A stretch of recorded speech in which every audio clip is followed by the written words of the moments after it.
So we'll have a 30-minute consulting call. What I'll do is you guys will take turn asking questions.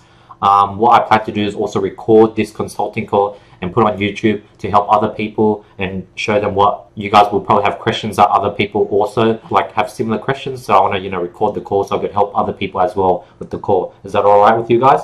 Yes, it's all right. All right, cool. So let's start.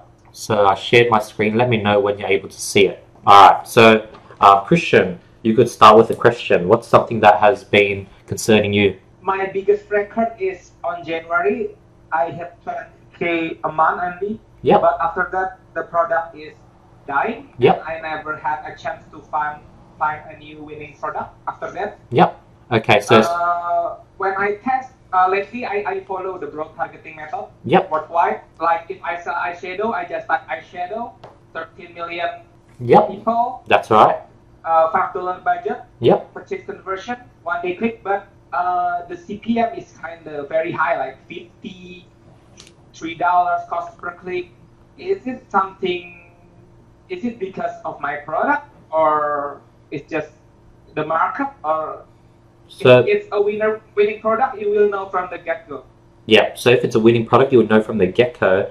The only thing I look at are cost per click and cost per add to cart. These are the two things that I look at, and basically you want your cost per click to be under $1 and your cost per add to cart to be under at least around $7.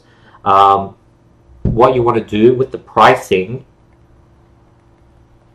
you want to basically just copy the competitor's price, because they they have a video that is 300,000 views. They've tested the product, so they know it works, and they know at that price it works. Hence, you want to copy their price. So from the first $5, you will get under $1 cost per click. Yes. So if it's not, you kill it. Yes, that's right. If day one, cost per click over, say, $1 to be safe, $1.20, then you kill. All right, Amin, do you have any questions? Yes. So many people, many gurus tell us that we need to start advertising on Instagram influencers, and I mean they're pretty expensive, and it's not like guaranteed that you see a lot of results. And let's say you spend like $300 and you will get like 700 website visits because you have a bad influencer. So you cannot scale up to Facebook. So my question is, can you directly start with Facebook with a budget with like $20 a day and see results without a build-up pixel? So Instagram influencer, the majority of influencers actually charge around $20 to $50. I think you're looking in the wrong spot if you're looking for influencers who charge $700. That's like the wrong place to go. There's many other Instagram influencers, around 300K to 800K that are around $50 to $70. 300K would be roughly $20 to $30. That's the range of influencer prices you should be looking for. On the second question, yes, you can go straight to Facebook using the methods I show on my channel. Okay, but the prices you're giving like $20 to $50, and which time space? Like 3 hours or 24 hours. Okay, like I asked like 50 or 60 influencers, and each influencer like charged me like about $200. So Are you sure? Okay, so I guess this is so I did Instagram influencer let's see how long ago, 3 months ago. So if the prices went from $50 to $200, then I'm wrong. But 3 months ago, the prices were around $50 for someone who had a following around 300 to 600K.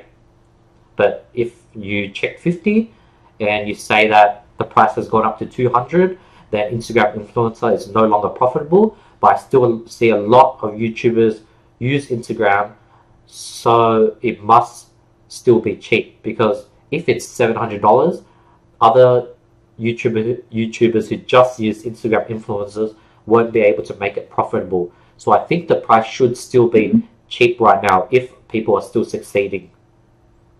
So I think you might be looking at the wrong places and asking the wrong type of influencers. It looks like you might be asking people with 5 mil followers or 2 mil followers, or you might be asking really niche specific pages. Hence, it's really expensive. Yeah. All right, Christian, your turn. Andy, Yep. can you give us a sample, like your past winning product that you're not using it anymore, and can you give example how you target those people? Okay, so do you want to use Facebook targeting or Instagram influencer targeting? Facebook ads. Okay, so let's pick a product. Hair coloring wax. What I would do is I'll start engage shoppers, and I'll flex that with hairstyles 21 to 65, and the reasoning is because it's a younger market, hence I don't do 65 plus. What else do I do? 1 day click, and then and it worked for that. What? Sorry? And it worked. This is the targeting. Which country? Oh, countries? Yep, I forgot countries. So countries would be worldwide.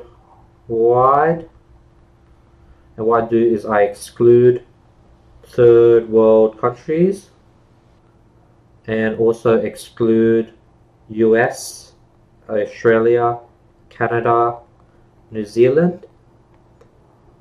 And this was one ad set. Yep, that's what I did here. So I did worldwide and exclude third world countries, plus I excluded United States, Australia, Canada, New Zealand. And I had a second ad set with just these 4. Plus UK.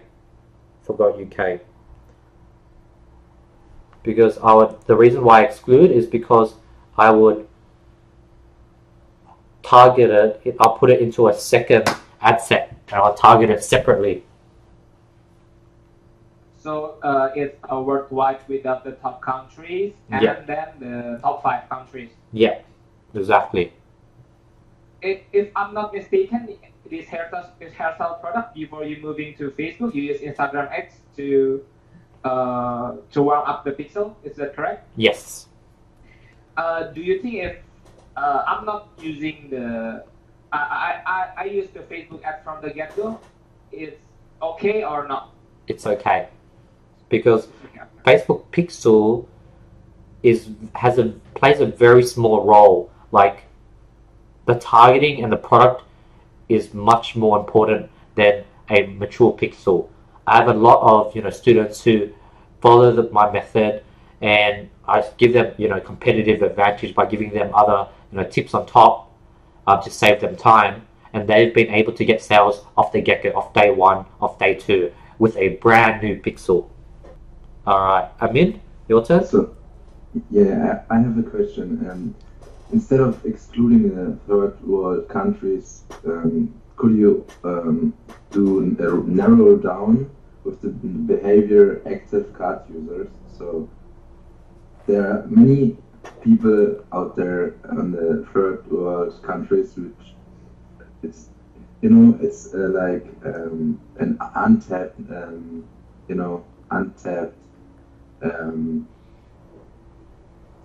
untapped market. And I think there are some people who would actually buy and can actually buy, but they don't get like advertised to. So is it a good option? Okay, so the issue with card user is that stuff like Europe, Africa, Asia, these countries, they have to use proxies. They use proxies and many other things, which prevents Facebook on collecting their data. So if you flex with card users, your reach would decrease insanely. Like your reach would just decrease a large amount because Facebook doesn't have data of card users in Europe, Africa, or Asia. That's the same with house income. If you do, house income of $100,000 plus in target worldwide, it wouldn't work because they only have that data for people who live in US. So card user also has a similar problem, but it's not as bad as income. So yes, you can use card user, but there is many flaws. So you'll miss out all the other people who paid by card, but they were using a proxy, or since they're these third world countries, for some reason Facebook does not register them as a card user. So that's the only flaw. But yes, that is a good method. Okay. All right, Christian. Do you care about the CPM? Because this past week I got the minimum $20 CPM up to $90. It's kind of weird. Yeah. So CPM, I never look at CPM. Okay. So I only look at cost per click, cost per add to cart, cost per purchase, and sometimes click-through rate, but never CPM. Yes, in the past week, my cost per purchase has risen a lot. I think it was last Thursday, Wednesday, it rose a lot. And then after that, it dropped back to normal. So now it's back to normal. One of my winning products has died down. So it's died down because it's been, winning for quite a long time. I'm not going to blame Facebook on it. And now I'm just searching for the next winning product. And I think I found another winning product. So not only did Facebook, it was only a 2-day period. So if people are saying that, Facebook ad costs are going up, that's not the case. It's back to normal now, and I'm getting really low cost per purchase for new winning products. My old products, they're not working anymore because they died out, and I don't think it was because of Facebook algorithm changes. I think it's because the product has died out. That's why the product is no longer working. All right, Amin? Yes. Could you show us like the main options, the important main options in Facebook, like targeting, not locations. Like there is an option where you can target people who actually live in this country, or just traveling. And I've seen many courses where they don't show this option. So maybe there are other options we need to turn on or turn off. It would be really helpful. What I do is I actually do the default. So do you remember what the default is? Nah. So I think the default is anyone who lives in this country or has been in this country, something like that. I leave it as its default, and I never had a problem. The default is everyone in this location. Yeah, I use that because I guess you could do everyone who lives in this location. That would be cheaper. It will sort of make the audience smaller, but I choose the default options, and for some reason, when I exclude US buyers, I still get buyers from the US. So I think that means that someone who lives in the US, they traveled overseas, and since they're worldwide, they purchased it and they shipped to their house. So I've gotten many purchases like that. So if you just target people who live in the country, you'll miss out on traveling buyers. So I had, I think I had a winning product and I target worldwide excluding US, but I had, 5, 6, 7 purchases and the address was for the US. So that's the advantage of doing anyone who's in this location. Okay.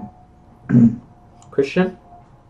Andy, do you believe in the Facebook optimization on $5 budget? Because based on my experience, if on the first $5 the the result is bad.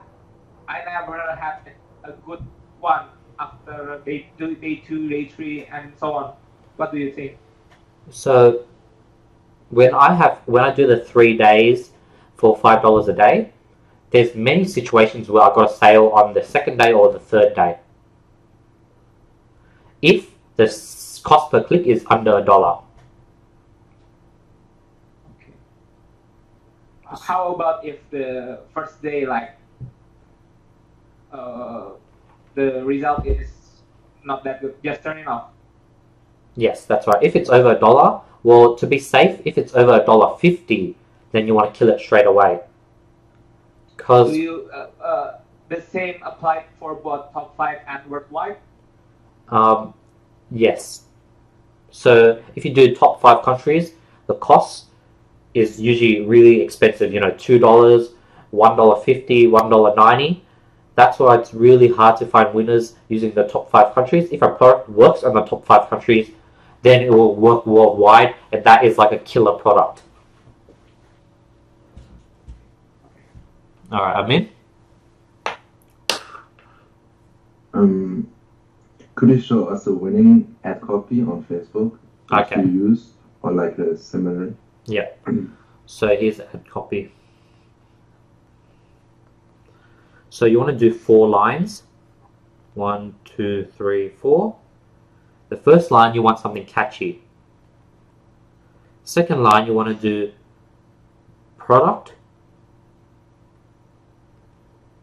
50% off, and, you know, sale.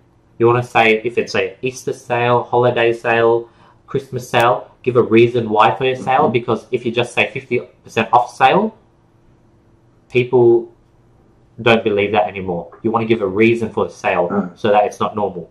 Yeah. The third line, you want to do get yours now, get yours now, and you do a google.gl link, and then you want to have a space. And the 5th line is, the 5th line will be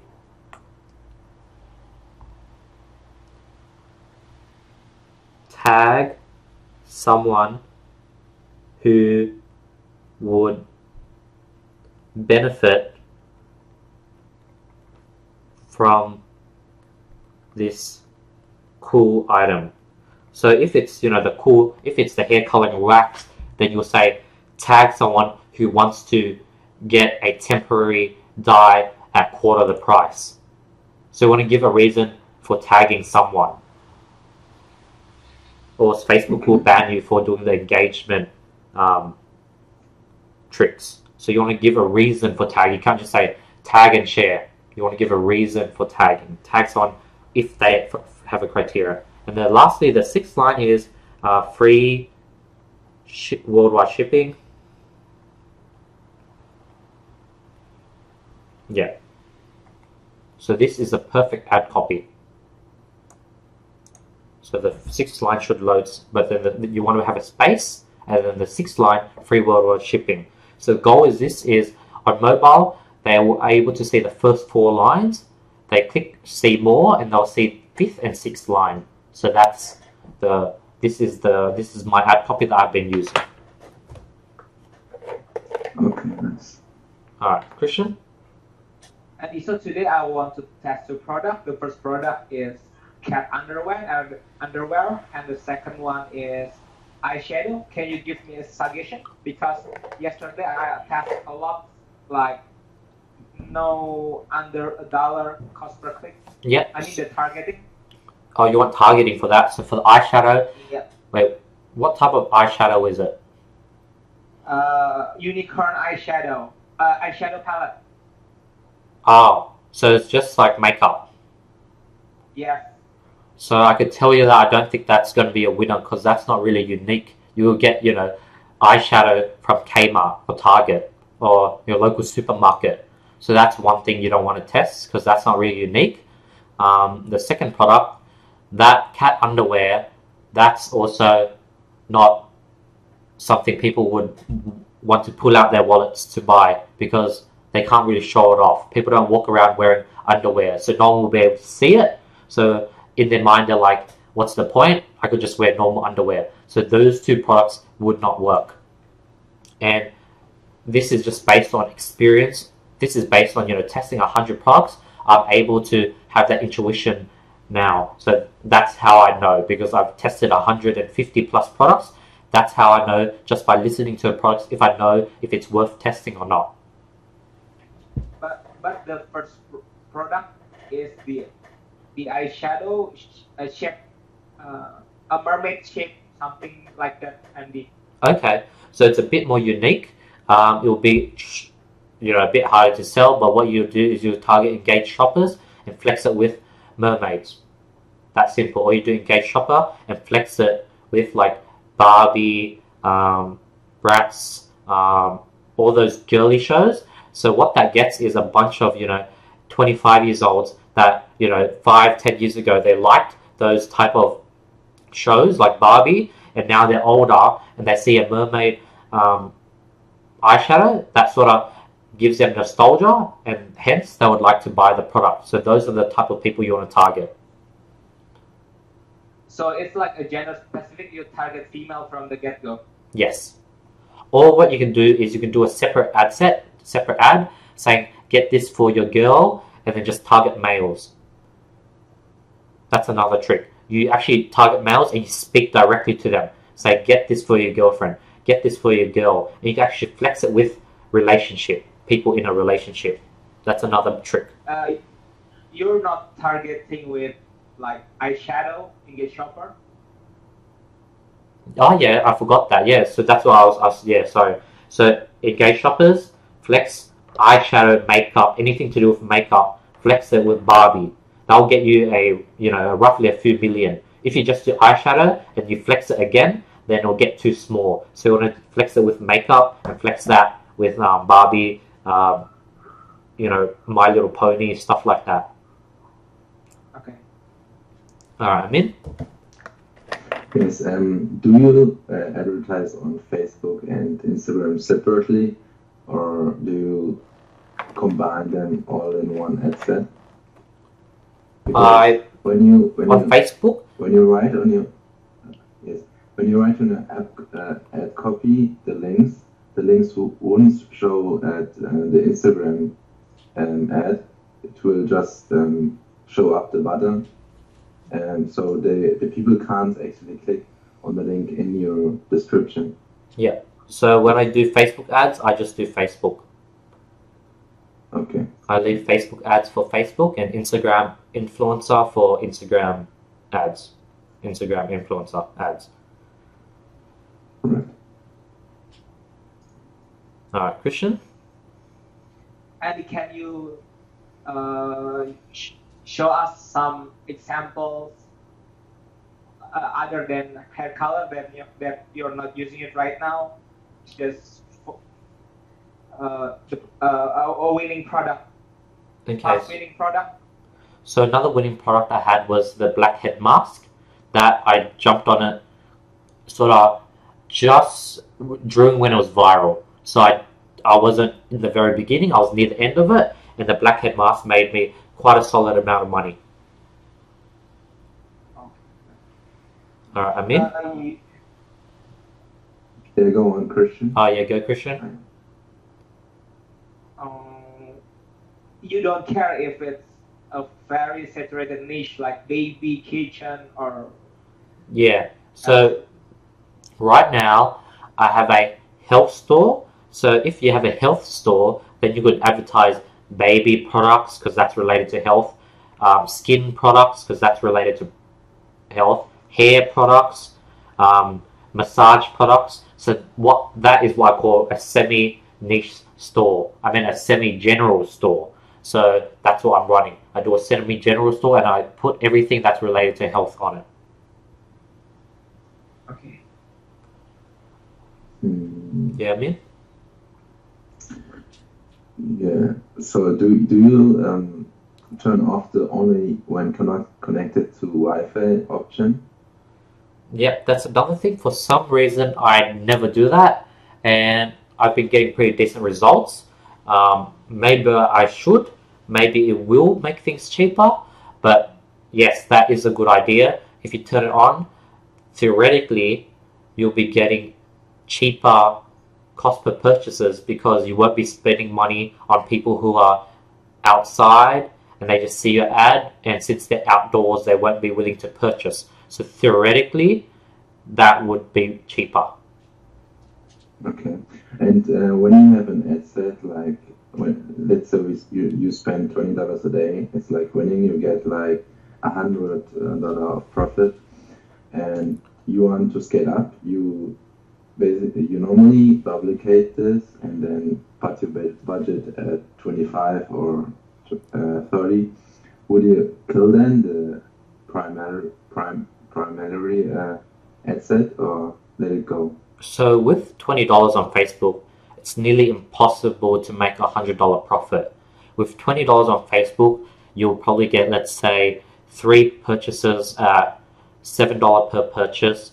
Each purchase is worth, say $25. So you made $75 using $20. So that is roughly $55 in profit. Then you minus cost of goods. That'll be roughly, $30 to $40. So that's that's a winning product. $30 to $40 profit after spending $20. Nowhere, it's impossible to make $100. Okay. But yeah, what was your question again? After that, I forgot. If you want to scale up, you duplicate the ad set. So what I do is I edit the budget at midnight from 12 a.m. to 12:15 your business manager time, and I edit it going from $5 to $10, from $10 to 15, 15 to 20, 20 to 30. And if the product was, getting cost per purchase at like $2 or $3, then would I duplicate to $100 budget. And sometimes what happens, so I have a winning product right now, at an original ad set, it was getting me cost per purchase of $3.50 or around $3 to $3.50. I duplicated it at $100 and the cost per purchase shot up to $20 per purchase. At the beginning, you just increase the budget on the winning product, winning ad set. You don't duplicate it. I only duplicate if the cost per purchase is really low. Okay.